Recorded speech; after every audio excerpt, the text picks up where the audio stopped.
Bienvenidos. En este tutorial estimaremos una ANOVA de un factor también conocido como One-Way ANOVA en Stata.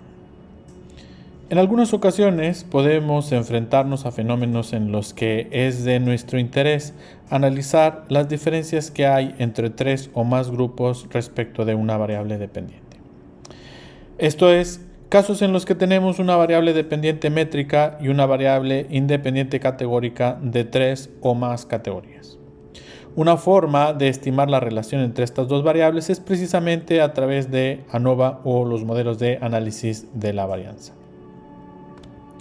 ANOVA puede ser aplicado tanto en los casos en donde se obtuvieron los datos a través de procedimientos experimentales, como en los casos en los que se obtuvieron los datos a través de procedimientos no experimentales, por ejemplo a través de encuestas. A lo largo de este tutorial analizaremos cómo emplear ANOVA empleando datos recabados a través de experimentos de laboratorio. Así pues, y con ánimos de ejemplificar, a lo largo de este tutorial veremos el siguiente caso: el relativo al etiquetado de productos de alimentos y bebidas no alcohólicas que tengan excesos de nutrimentos señalados por la Secretaría de Salud. El resultado de estos cambios a la norma se traduce en 5 sellos que indican si un producto en concreto tiene excesos de calorías, sodios, grasas trans, azúcares o grasas saturadas. De modo que si un producto supera los niveles máximos de azúcar, calorías señalados por la Secretaría de Salud, tendría que incluir en su etiquetado 1 o 2 sellos dependiendo de los nutrimientos en exceso. Adicionalmente, la norma señala que en los casos en los que la superficie del etiquetado sea de 5 centímetros cuadrados o menos, los productos solo deberán incluir un solo sello con el número correspondiente a la cantidad de nutrimientos excedidos. La hipótesis detrás de esto es que el etiquetado desincentivará el consumo de los productos involucrados. A lo largo de este video analizaremos el efecto del etiquetado de productos sobre la intención de compra. En términos generales, se espera que frente a los productos sin sello, los productos con sellos tengan una menor probabilidad de ser consumidos. Pero también cabe esperar diferencias entre los productos con sello. Se espera que frente a los productos que incluyan sellos con el número de sellos con componentes en exceso, aquellos que incluyan un solo sello con la cantidad de nutrimientos en exceso tendrían mayor probabilidad de compra. Para responder a las anteriores hipótesis, se llevó a cabo un experimento de laboratorio que incluyó las siguientes variables. Una variable independiente o variable de resultado, que es una métrica que toma valores de 1 a 6, donde 1 es muy poca intención de compra y 6 mucha intención de compra. Y una variable independiente o experimental denominada grupo, que es una categórica que toma pues las siguientes categorías. 1, cuando es un producto sin etiquetado. 2, cuando el empaque tiene un sello con la cantidad de nutrimientos en exceso. Y 3, cuando el empaque tiene 2 sellos, uno por cada uno de los nutrimientos en exceso. Estimar un modelo ANOVA supone comparar la media en intención de compra para cada uno de los grupos antes mencionados. Pero además, ANOVA permite estimar pruebas para las múltiples comparaciones de medias por cada una de estas par de medias. En resumen, a través de ANOVA se pueden responder a las siguientes preguntas. La primera: ¿la media de la variable dependiente es la misma para todos los grupos? Esta es una pregunta global que se responde a través de ANOVA. Y la otra pregunta es: ¿la media de la variable dependiente para cada par de grupos es diferente entre sí?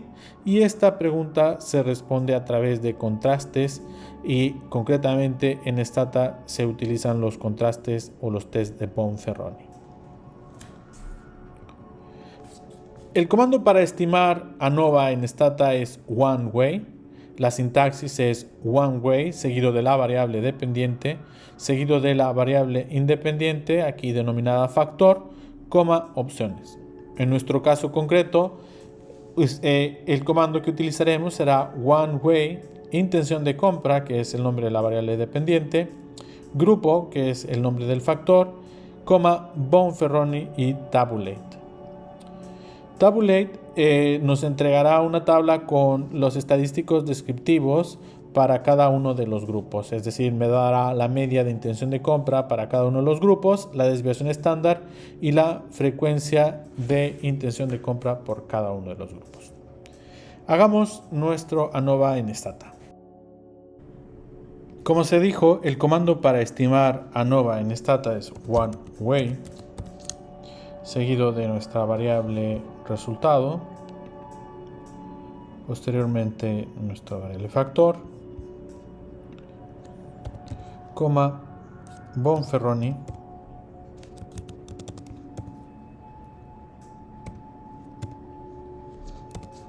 tabulate.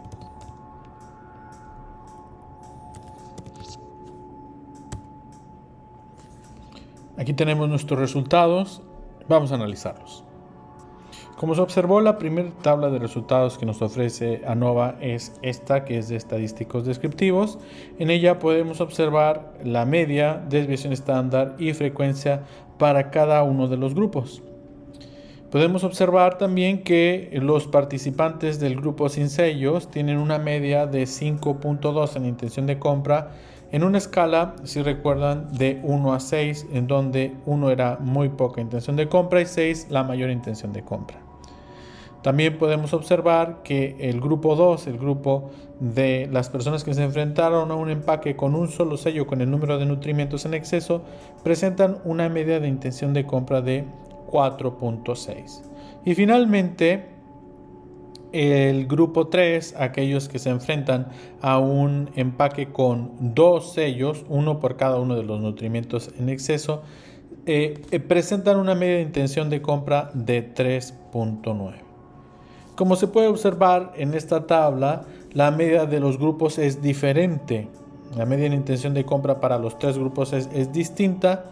La pregunta que podemos hacernos ahora es si estas diferencias en media son estadísticamente significativas, es decir, si se deben al experimento. Para responder a esta pregunta tenemos que atender los resultados de la tabla de ANOVA. Aquí tenemos la tabla de ANOVA. Podemos empezar a diseccionarla. Podemos observar que en la columna source o fuente tenemos 2 fuentes, entre grupos, between groups, e intragrupos, within groups. ¿Qué representa la fuente between groups? Esta es la varianza entre la media de los grupos.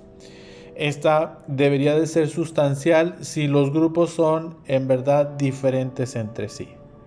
Mientras que la información que nos ofrece la línea intragrupos, pues es la varianza que hay dentro de cada grupo. Y esta esperaríamos que fuera relativamente pequeña para que en cada grupo indicara que hay homogeneidad entre los miembros de ese grupo. Es decir, entre la varianza que hay dentro del grupo fuera homogénea.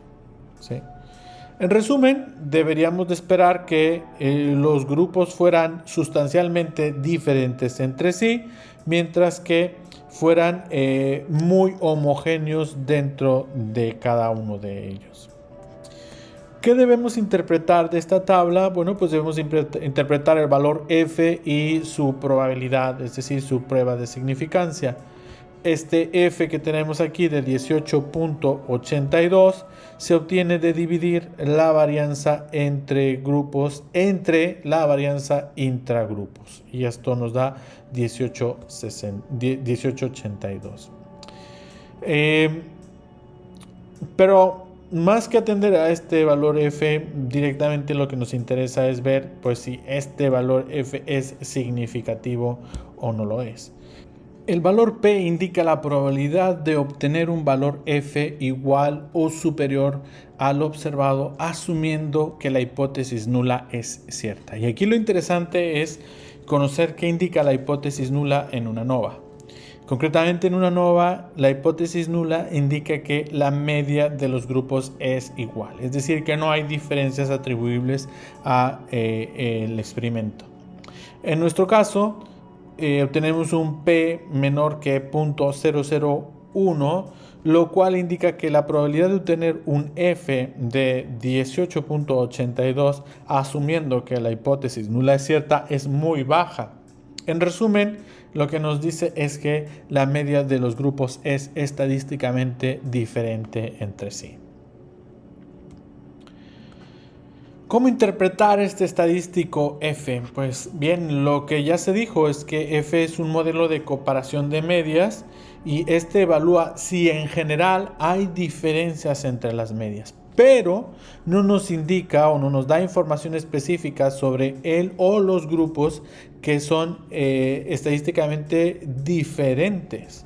Por ejemplo, si realizamos un experimento con 3 grupos, como en el caso que aquí hemos hecho, un F significativo nos dirá que la media de los 3 grupos no es la misma, y es decir que el supuesto de la hipótesis nula, que x1 es igual, la media de x1 es igual a la media de x2 y igual a la media de x3, no es cierto. Pero hay distintas formas en las que las medias pueden diferir.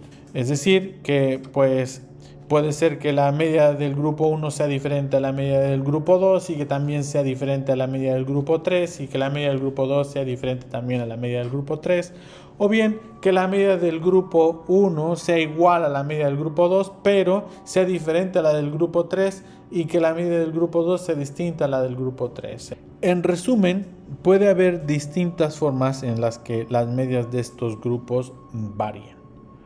Entonces la pregunta que podemos hacernos ahora es cómo identificar cuál fue la media de los grupos que en realidad están siendo diferentes. Pero antes de responder a esta pregunta, hagamos un paréntesis para evaluar uno de los supuestos que asume ANOVA. Uno de los supuestos de ANOVA es que la varianza de la variable resultado es la misma para todos los grupos. Y tendríamos que evaluar si esto está ocurriendo. El comando que antes utilizamos nos ofrece la prueba de Bartlett, que es esta que estamos viendo aquí, y esta prueba es precisamente una prueba para evaluar la igualdad de las varianzas. Nos indica un valor de chi cuadrado y la probabilidad. El chi cuadrado en este caso es 0.7834 y su prueba de significancia es un P igual a 0.676. Para poder evaluar este resultado tendríamos que conocer la hipótesis nula de este test. La hipótesis nula de este test indica que la varianza en la variable resultado es la misma para todos los grupos y consecuentemente la hipótesis alternativa diría que la varianza de la variable resultado es diferente para todos los grupos. En este caso, y considerando que tenemos un valor P de 0.676, observamos que la probabilidad de obtener un valor chi cuadrado de 0.7834 bajo la idea de que la hipótesis nula es cierta es del 67.6%. Es una probabilidad muy alta, por lo tanto asumimos la hipótesis nula. Y la hipótesis nula precisamente nos indica que la varianza en la variable de resultados es la misma para todos los grupos, con lo cual se cumple el supuesto de ANOVA de homogeneidad de las varianzas. Evaluado este supuesto, podemos continuar tranquilamente con los resultados del test de Bonferroni para evaluar las diferencias que hay entre los distintos pares de medias. Y esta comparación entre las distintas medias lo veremos en los resultados de la prueba Bonferroni.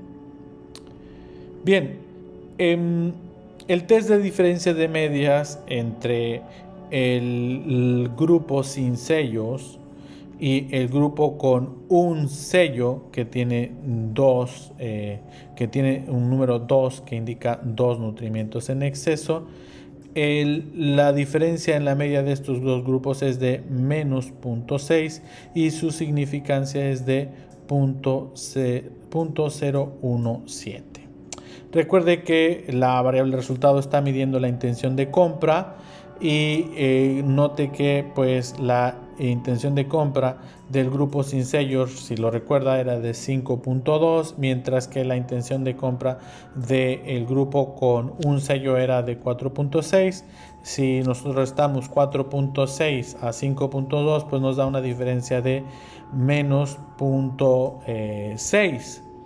Esto nos indica que la intención de compra del grupo que se enfrentó a un empaque sin sellos es mayor en 0.6 en intención de compra que para el grupo que se enfrenta a un empaque con un solo sello con el número de nutrimientos en exceso. Esta diferencia es significativa. Para responder a esa pregunta, vemos el resultado de la prueba de hipótesis, que es este valor que está justamente debajo de él. Los criterios para evaluar este valor P son los mismos que para la mayoría. Un P valor menor que 0.05 es significativo y en este caso es menor que 0.05, con lo cual la diferencia en intención de compra en estos dos grupos es significativa y podemos decir que se atribuye a la presencia de este sello. ¿Qué pasa con los otros pares de medias? Bueno, aquí vemos, si comparamos nuevamente al grupo sin sellos respecto al grupo que se enfrentó a un empaque con dos sellos, vemos que hay una diferencia de medias de menos 1.3. Esto es que el grupo de personas que se enfrenta a un empaque sin sellos muestra una intención de compra 1.3 mayor que para el grupo que se enfrenta a un empaque con dos sellos que indican dos nutrimientos en exceso, y esta diferencia en medias es también significativa, con lo cual podemos decir que las diferencias en intención de compra entre estos dos grupos se atribuyen a la presencia de los sellos. Y finalmente, nuestra última hipótesis, que presumía que podía haber diferencias entre los propios grupos que involucraban sellos. Los resultados a eso lo vemos en esta columna y podemos observar que hay diferencia y que esta diferencia es significativa. Y concretamente, si enfrentamos al grupo que estuvo presente ante un empaque con un solo sello con la cantidad de nutrimentos en exceso respecto del grupo que se enfrenta a un empaque con dos sellos, observamos que el grupo con un sello tiene una mayor intención de compra de 0.7 que el grupo con dos sellos, y esta diferencia nuevamente es significativa, con lo cual atribuimos que estas diferencias en intención de compra se deben precisamente a esta forma en la que se presentan los sellos. ¿Cómo reportar los resultados? Bueno, podemos reportarlos así. Se observó un efecto significativo de los sellos en los empaques sobre la intención de compra y reportamos su valor F y su significancia. Los contrastes revelan que en general, respecto a no tener sellos en cualquiera de sus formatos disminuye significativamente la intención de compra. Asimismo, los contrastes muestran que frente a los empaques que incluyen un solo sello con la cantidad de nutrimientos en exceso, un empaque que incluya el mismo número de sellos que la cantidad de nutrimientos en exceso disminuirá la intención de compra en 0.7. En conclusión, el etiquetado para alimentos y bebidas no alcohólicas disminuye la intención de compra. En general, cualquiera de sus formas de etiquetado representará una menor intención de compra, pero esta será aún menor cuando el empaque incluye tantos sellos como nutrimientos en excesos tenga el producto. Pues bien, hasta aquí este tutorial. Los invito a que se suscriban y les recuerdo que si desean replicar este o cualquier otro de los ejercicios de este canal, pueden hacerlo. Solo tienen que descargar la base de datos que les dejo en el link que está en la descripción de este video. Muchas gracias y hasta la próxima.